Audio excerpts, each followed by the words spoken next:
আপনি এত বড় শরীর, এত হৃষ্টপুষ্ট, একাদশী দিন যদি বলি একটা দিন অন্ন খেও না, ওই হরিবাসর তিথি বলছে আমি একদিন না খেয়ে থাকতে পারবো না। আপনারও তো সুন্দর, কত সুন্দর আছে, আপনাদের চান বদল খুব সুন্দর আছে, কোনো অসুবিধা নাই তো? আপনাদের চান বদল বলছে গৌর সুন্দরের চান বদল কোটি চন্দ্র সুশীতল।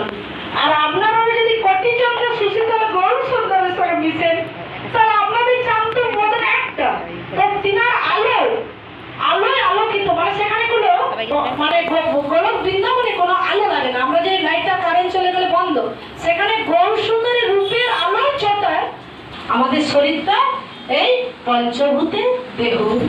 তাহলে এই পঞ্চভূত দেহ নিয়ে এত বড় কিসে বন্ধ হতেই হবে। এই জন্য আমাদেরকে হাত পা জটো করে ঘুরিয়ে গোবিন্দের কাছে স্যান ঢালতে হবে, আর এই হাত দিয়ে সহ্য করতে হবে জ্বালা যন্ত্রণা, অসহ্য জ্বালা।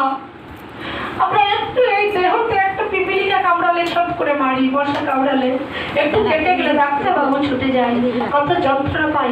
সেখানে 28টা নরকের দ্বার, বলছি কানে এ তো চঙা কান, এ তো কুলা কান কেউ করি না, ঢুকালাম তো বেরিয়ে গেল ফুস। যদি কুলা কান করতাম তাহলে রাখতাম, তাহলে কি হবে? আমরা চেতন শক্তি হতো। বলছে কি চৈতন্য হোক, চৈতন্যদেব কেন এসছে? চেতনা দেওয়ার জন্য চৈতন্য। তা আমাদের কি চেতনা হয়ে গেছে? আপনাদের হয়ে গেছে অবশ্য।